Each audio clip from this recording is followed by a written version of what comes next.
오늘 이 새벽 시간 함께 읽을 하나님의 말씀, 출애굽기 5장 12절에서 15절까지의 말씀입니다. 출애굽기 5장 12절에서 15절까지의 말씀, 여러분들을 대표해 제가 읽도록 하겠습니다. 출애굽기 5장 12절 말씀부터 읽도록 하겠습니다. 백성이 애굽 온 땅에 흩어져 곡초 그루터기를 거두어다가 짚을 대신하니 감독들이 그들을 독촉하여 이르되 너희는 짚이 있을 때와 같이 그날의 일을 그날에 마치라 하며 바로의 감독들이 자기들이 세운 바 이스라엘 자손의 기록원들을 때리며 이르되 너희가 어찌하여 어제와 오늘에 만드는 벽돌의 수요를 전과 같이 채우지 아니하였느냐 하니라.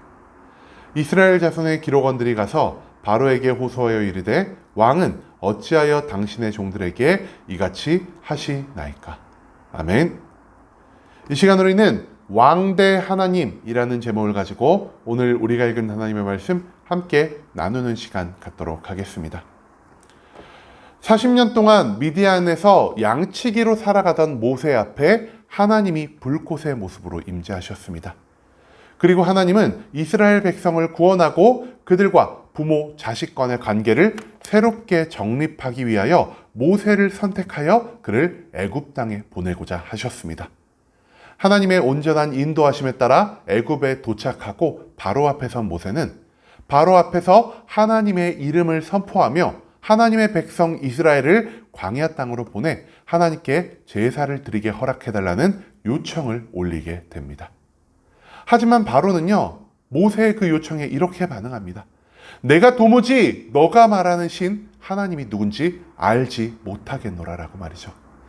그리고 바로는 모세의 그 요청을 단칼에 거절해버리고 모세는 아무런 소득 없이 바로의 앞에서 물러날 수밖에 없게 되어버렸습니다. 모세가 물러난 이후에 바로는 생각합니다. 나의 노예, 나의 백성인 이 이스라엘 민족이 육신이 편한 것 같다라고 말이죠. 그들이 육신이 편하기 때문에 이 일을 하는 것에서 멈추는 것이 아니라 이제는 자기들이 믿는 신에게 제사를 드리러 가야겠다는 이러한 생각을 하게 되었다라고 바로가 생각할 수밖에 없었다라는 것입니다. 그렇기 때문에 바로는요, 악한 계획을 하나 더 짜내기 시작합니다. 이들에게 더욱 가혹한 노역 환경을 제공함으로 인해 그들이 다시는 자기의 신에게 제사를 드리러 가야겠다라는 이 어리석은 생각을 하지 않게 만들어야겠다라고 말이죠. 바로는 즉시 자기 밑에 있는 사람들을 시켜 이스라엘 백성들의 노동 강도를 더욱더 올리게 되었고요. 이스라엘 백성들은 이전보다 혹독해진 노동의 환경 가운데서 더욱더 많은 고통과 괴로움을 얻을 수밖에 없었습니다.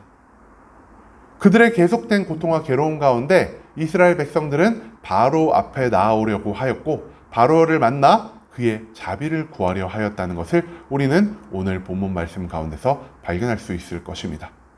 오늘 본문의 15절에서 성경은 이렇게 기록합니다. 이스라엘 자손의 기록원들이 가서 바로에게 호소하여 이르되 왕은 어찌하여 당신의 종들에게 이같이 하시나이까라고 말입니다. 여러분, 여기서 우리는 이스라엘 자손의 기록원들이라는 단어를 찾아볼 수 있는데요. 이것은 간단하게 표현하면은 이스라엘 전체를 대표해서 어떤 일을 주관하고 이스라엘 전체를 대표해서 바로 앞에 설 수 있는 자격을 가진 그런 종류의 사람들을 의미한다고 우리가 이해하면 될 것 같습니다. 이스라엘 민족의 대표들은요, 바로의 앞에 섭니다. 바로 앞에 서서 그들은 이렇게 말하죠. 바로 왕이여, 당신은 우리의 왕이고 우리는 당신의 백성입니다라고 말입니다. 왕과 종, 왕과 백성이라는 관계를 바로 앞에 가서 강조하며 우리가 왕의 백성으로서 왕을 섬길 그러한 책임이 존재하지만 왕의 백성으로서 왕에게 받아야 할 이 자비의 권리 또한 존재하고 있습니다. 그와 마찬가지로 왕께서는 우리에게 섬김을 받을 권리가 있으시지만 반대로 우리를 잘 대해주고 우리에게 자비를 베풀 수 있는 체기를 가지고 계신 분이십니다라는 것을 바로왕 앞에 선포하고 있었다는 것이죠. 하지만 바로는요, 이스라엘 백성들의 요청을 듣지 않았습니다. 그에게 있어서 왕이 져야 할 책임보다 왕이 누려야 할 권리가 더욱더 강조되었기 때문에 이스라엘 백성들이 바로에게 원했던 왕의 책임, 즉 이스라엘 백성들에게 베풀 자비는요, 바로에게 아무런 의미가 없는 것이었다라는 사실입니다. 바로의 자비를 구하지 못한 이스라엘 백성들은요, 모세와 마찬가지로 바로 앞에서 물러날 수밖에 없었습니다. 그리고 이제는 바로를 향했던 그 원망의 마음이 바로에게 나쁜 말을 하여서 이스라엘 백성을 더욱더 가혹한 노역 환경에 버려둔 하나님과 모세에게로 향할 수밖에 없었다는 것, 우리가 그것을 또한 오늘 본문 말씀 가운데서 찾아볼 수 있다는 것이죠. 여러분, 하나님은요, 이스라엘 백성을 구원하여 자기의 백성을 삼으시기 위해 모세를 보내셨습니다. 그리고 하나님이 이스라엘 백성을 구원하기 위해 애굽 땅 가운데서 모든 역사를 준비하는 가운데 이스라엘 백성들은 바로 왕에 의해서 더욱더 가혹한 고통과 괴로움을 얻을 수 있게 되었습니다. 문제는 무엇이냐? 이 이스라엘 백성이요, 하나님을 왕으로 선택한 것이 아니라 오히려 자신들을 고통스럽게 하고 괴롭게 한 바로 왕을 자신들의 왕으로 선택했다라는 것이죠. 왜 그들은 하나님이 아니라 바로 왕을 자신들의 진정한 왕으로 선택할 수밖에 없었을까요? 그것은 자신에게 고통을 준 사람만이 자신들을 그 고통 가운데서 해방할 수 있을 거라는 이 어리석은 생각을 가지고 있었기 때문입니다. 하지만 앞서 언급드렸듯 바로는 자기가 져야 할 왕의 책무보다 자기가 누려야 하는 왕의 권리에 더욱 관심이 많은 자였습니다. 바로에게 있어서 이스라엘 백성들은 내가 착취해야 할 대상, 내가 약탈해야 할 대상, 나에게 이익을 가져다주는 단순히 그런 대상일 뿐이었지, 내가 잘 아껴줘야 하고 내가 자비를 베풀어줘야 하고 내가 소중히 다룰 그런 책임의 대상은 아니었다는 사실을 우리는 반드시 기억해야만 할 것입니다. 이스라엘 백성들은 바로를 왕으로 삼으려 하였지만 그에게서 어떠한 자비도 구할 수 없었다는 사실을 우리는 오늘 본문 말씀 가운데서 발견할 수 있었다는 것이죠. 하지만 하나님은 이스라엘 백성들에게 있어서 어떤 분이셨습니까? 하나님은요, 자기가 이스라엘 백성들에게서 누릴 권리보다 자기가 이스라엘 백성들에게 져야 할 책임에 더욱 관심이 있으신 분이었다는 사실을 우리가 또한 잊지 않을 수 있기를 소망합니다. 하나님은 이스라엘 백성들에게 많은 돈이나 그들의 삶을 착취하거나 아니면은 그들에게 엄청난 것들을 바라지 않으셨습니다. 하나님이 이스라엘 백성들에게 바란 단 한 가지의 것은 무엇이었습니까? 오직 하나님을 믿는 온전한 믿음을 이스라엘 백성들에게 요구하셨다는 것이죠. 하나님의 이 요구는 바로왕의 권리, 바로왕의 요구에 비하면 너무나 가벼운 것이라 할 수 있겠습니다. 반면에 하나님이 그들에게 무엇을 주기를 원하셨나요? 그들에게 애굽 땅에서 해방될 수 있는 구원을 주기를 원하셨고요.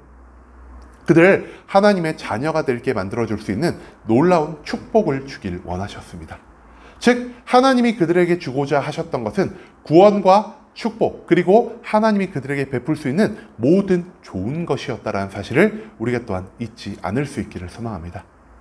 왜 바로와 달리 하나님은 이스라엘 백성에게 온갖 좋은 것들을 허락하고자 하셨을까요? 왜 바로와 달리 하나님은 이스라엘 백성에게 많은 것들을 요구하지 않으셨을까요? 그 이유는 하나님이 이스라엘 백성들을 사랑했기 때문입니다. 내가 누군가를 사랑하고 내가 누군가와의 사랑에 빠져서 도무지 헤어날 수 없는 상황에 이르렀다면 우리는 내가 그 사람에게 받을 권리보다 내가 그 사람에게 져야 할 책임에 더욱더 관심이 갈 수밖에 없다는 사실을 우리가 또한 잊지 않을 수 있기를 소망합니다. 여러분, 우리에게 좋은 것들을 허락해 줄 수 있는 대상은요, 이 세상이 아니라 오직 하나님 한 분밖에 계시지 않습니다. 그럼에도 불구하고 세상은 우리를 원하고 있습니다. 왜냐? 세상은 우리에게서 많은 것들을 착취하고 우리에게서 많은 것들을 약탈하려 하기 때문입니다. 세상은 자기가 우리와 관계를 맺어서 우리와의 관계 가운데서 자기가 누릴 만한 권리만을 추구하지 자기가 우리에게 베풀어줘야 할 그 수많은 책임들은 무시하며 살아가는 존재란 사실을 또한 우리가 잊지 않을 수 있기를 소망합니다.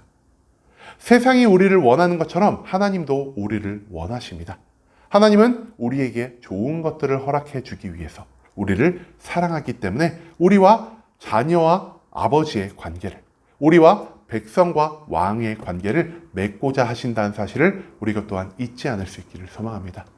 우리를 사랑하시기 때문에 우리에게 좋은 것들을 허락하시기 위해서 하나님은 우리와 관계를 맺고자 하신다는 것이죠. 세상도 우리와 관계를 맺기 위해 부르고 있고요. 하나님도 우리와 관계를 맺기 위해 부르고 있습니다. 하지만 우리가 그 부름에 응답해야 할 대상은 세상이 아니라 하나님 한 분만이 되어야 한다는 것을 또한 우리가 절대로 잊지 않을 수 있기를 소망합니다. 세상은 나에게 그 어떠한 좋은 것을 줄 수 없는 존재예요. 우리가 세상을 선택한다면 우리에게 남은 것은 고통과 괴로움과 절망, 그뿐이지 아무런 유익도 얻을 수 없다는 사실을 우리가 오늘 이 본문 말씀 가운데서 절대로 잊지 않을 수 있기를 소망합니다. 우리는 세상을 왕으로 삼을지 아니면은 하나님을 선택할지에 대한 이 두 가지 갈림길을 매일매일 경험하고 있습니다. 이 두 가지 갈림길 가운데서 우리가 이제는 세상의 좋은 것들을 바라며 나아가는 것이 아니라 우리를 사랑하시며 우리에게 좋은 것들을 허락하고자 하시는 그 하나님 한 분만을 바라며 나아갈 수 있기를 소망합니다. 자기가 누릴 권리보다 자기가 우리에게 베풀어 주셔야 할 그 책임에 더욱 관심이 있는 하나님 한 분만을 우리가 온전히 바라보며 나아갈 수 있기를 소망합니다. 우리에게 진정 좋은 것들을 허락해 주실 수 있으시고 우리를 사랑하시며 우리가 상상하지도 못한 모든 구원을, 모든 축복을, 모든 좋은 것들을 허락하기를 원하시는 그 하나님 한 분만을 바라며 나아가길 소망합니다. 이제는 우리가 세상과 백성, 왕의 관계를 세우는 것이 아니라 오직 하나님 한 분과만 내가 왕과 백성의 관계를 세우며 나아갈 수 있는, 그리고 그 관계 가운데서 하나님이 우리에게 예비해 놓으신 모든 좋은 것들을 누리며 살아갈 수 있는 순복음 함께하는 교회 모든 성도님들이 될 수 있길 간절한 마음으로 소망하겠습니다.